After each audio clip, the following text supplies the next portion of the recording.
Winnie the Pooh by A. Milne. Chapter 10, in which Christopher Robin gives Pooh a party and we say goodbye. One day, when the sun had come back over the forest, bringing with it the scent of May, and all the streams of the forest were tinkling happily to find themselves their own pretty shape again, and the little pools lay dreaming of the life they had seen and the big things they had done. And in the warmth and quiet of the forest, the cuckoo was trying over his voice carefully and listening to see if he liked it. And the wood pigeons were complaining gently to themselves in their lazy, comfortable way that it was the other fellow's fault. But it didn't matter very much. On such a day as this, Christopher Robin whistled in a special way he had, and Owl came flying out of the 100-acre wood to see what he wanted. "Owl," said Christopher Robin, "I'm going to give a party." "You are you?" said Owl. "And it's to be a special sort of party, because it's because of what Pooh did when he did what he did to save Piglet from the flood." "Oh, that's what it's for, is it?" said Owl. "Yes, so will you tell Pooh as quickly as you can, and all the others, because it will be tomorrow." "Oh, it will it?" said Owl, still being as helpful as possible. "So will you go and tell them, Owl?" Owl tried to think of something very wise to say, but he couldn't. So he flew off to tell the others, and the first person he told was Pooh. "Pooh," he said, "Christopher Robin is giving a party." "Oh," said Pooh. And then, seeing that Owl expected him to say something else, he said, "Will there be those little cake things with pink sugar icing?" Owl felt that it was rather beneath him to talk about little cake things with pink sugar icing, so he told Pooh exactly what Christopher Robin had said and flew off to Eeyore. "A party for me?" thought Pooh to himself. "How grand!"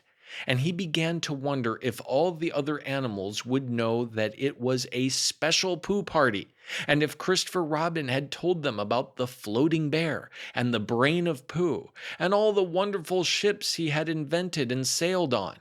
And he began to think how awful it would be if everybody had forgotten about it, and nobody quite knew what the party was for. And the more he thought like this, the more the party got muddled in his mind, like a dream when nothing goes right. And the dream began to sing itself over in his head until it became a sort of song. It was an anxious Pooh song. "3 cheers for Pooh." "For who?" "For Pooh." "Why, what did he do?"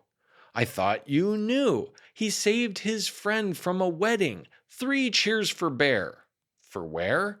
"For Bear. He couldn't swim, but he rescued him." "He rescued who?" "Oh, listen, do. I am talking of Pooh." "Of who?" "Of Pooh. I'm sorry I keep forgetting." "Well, Pooh was a bear of enormous brain." "Just say it again." "Of enormous brain." "Of enormous what?" "Well, he ate a lot, and I don't know if he could swim or not, but he managed to float on a sort of boat." "On a sort of what?" "Well, a sort of pot. Now let's give him 3 hearty cheers." "Now let's give him 3 hearty witches?" "And hope he'll be with us for years and years, and grow in health and wisdom and riches. 3 cheers for Pooh." "For who?" "For Pooh." "3 cheers for Bear." "For where?" "For Bear." "3 cheers for the wonderful Winnie the Pooh." Just tell me, somebody, what did he do? While this was going on inside him, Owl was talking to Eeyore. "Eeyore," said Owl, "Christopher Robin is giving a party." "Very interesting," said Eeyore. "I suppose they will be sending me down the odd bits which got trodden on. Kind and thoughtful. Not at all. Don't mention it." "There is an invitation for you." "What's that like?" "An invitation." "Yes, I heard you. Who dropped it?" "This isn't anything to eat. It's asking you to the party tomorrow." Eeyore shook his head slowly. "You mean Piglet, the little fellow with the excited ears. That's Piglet. I'll tell him." No, said Owl, getting quite fussy. "It's you." "Are you sure?" "Of course I'm sure. Christopher Robin said all of them. Tell all of them." "All of them except Eeyore?" All of them, said Owl sulkily. Ah, said Eeyore, a mistake no doubt, but still I shall come, only don't blame me if it rains. But it didn't rain. Christopher Robin had made a long table out of some long pieces of wood, and they all sat round it. Christopher Robin sat at one end, and Pooh sat at the other, and between them on one side were Owl and Eeyore and Piglet, and between them on the other side were Rabbit and Roo and Kanga. And all Rabbit's friends and relations spread themselves about on the grass and waited hopefully in case anybody spoke to them, or dropped anything, or asked them the time. It was the first party to which Roo had ever been, and he was very excited. As soon as ever they had sat down, he began to talk. "Hello, Pooh," he squeaked. "Hello, Roo," said Pooh. Roo jumped up and down in his seat for a little while and then began again. "Hello, Piglet," he squeaked. Piglet waved a paw at him, being too busy to say anything. "Hello, Eeyore," said Roo. Eeyore nodded gloomily at him. "It will rain soon. You see if it doesn't," he said. Roo looked to see if it didn't, and it didn't. So he said, "Hello, Owl." And Owl said, "Hello, my little friend," in a kindly way, and went on telling Christopher Robin about an accident which had nearly happened to a friend of his whom Christopher Robin didn't know. And Kanga said to Roo, "Drink up your milk first, dear, and talk afterwards." So Roo, who was drinking his milk, tried to say that he could do both at once, and had to be patted on the back and dried for quite a long time afterwards. When they had all nearly eaten enough, Christopher Robin banged on the table with his spoon, and everybody stopped talking and was very silent, except Roo, who was just finishing a loud attack of hiccups and trying to look as if it was one of Rabbit's relations. "This party," said Christopher Robin, "is a party because of what someone did, and we all know who it was, and it's his party because of what he did. And I've got a present for him, and here it is." Then he felt about a little and whispered, "Where is it?" While he was looking, Eeyore coughed in an impressive way and began to speak. "Friends," he said, including oddments, "it is a great pleasure, or perhaps I had better say, it has been a pleasure so far, to see you at my party. What I did was nothing. Any of you, except Rabbit and Owl and Kanga, would have done the same. Oh, and Pooh. My remarks do not, of course, apply to Piglet and Roo, because they are too small.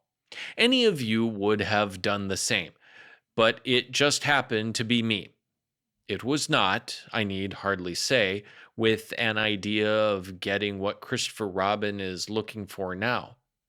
And he put his front leg to his mouth and said in a loud whisper, "Try under the table."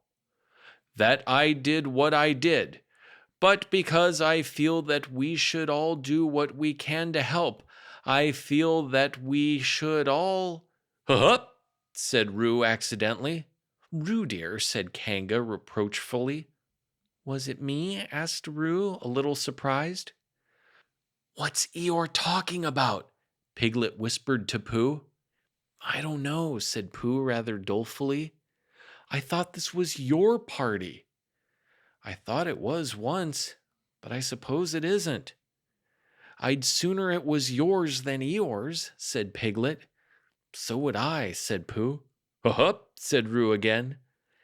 "As I was saying," said Eeyore loudly and sternly, "as I was saying when I was interrupted by various loud sounds, I feel that—" "Here it is!" cried Christopher Robin excitedly. "Pass it down to silly old Pooh. It's for Pooh."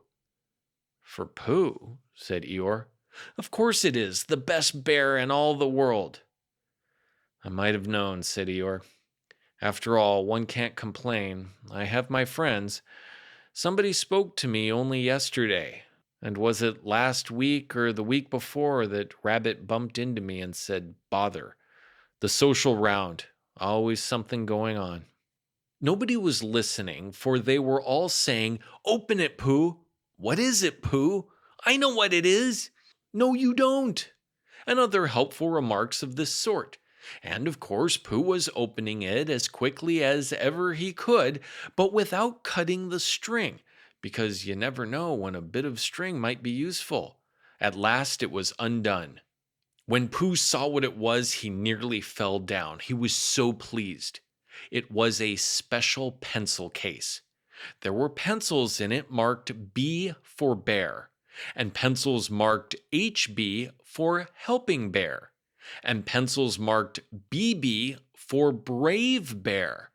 There was a knife for sharpening the pencils, an India rubber for rubbing out anything which you had spelt wrong, and a ruler for ruling lines for the words to walk on, and inches marked on the ruler in case you wanted to know how many inches anything was, and blue pencils, and red pencils, and green pencils for saying special things in blue, and red, and green.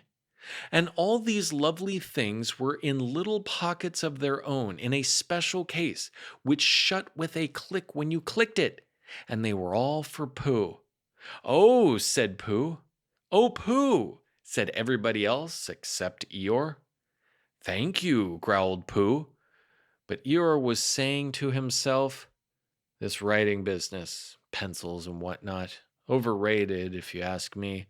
Silly stuff, nothing in it. Later on, when they had all said goodbye and thank you to Christopher Robin, Pooh and Piglet walked home thoughtfully together in the golden evening, and for a long time they were silent. When you wake up in the morning, Pooh, said Piglet at last, what's the first thing you say to yourself? What's for breakfast? Said Pooh. What do you say, Piglet? I say, I wonder what's going to happen exciting today, said Piglet. Pooh nodded thoughtfully. It's the same thing, he said. And what did happen? Asked Christopher Robin. When? Next morning. I don't know. Could you think and tell me and Pooh sometime? If you wanted it very much. Pooh does, said Christopher Robin. He gave a deep sigh, picked his bear up by the leg, and walked off to the door, trailing Winnie the Pooh behind him.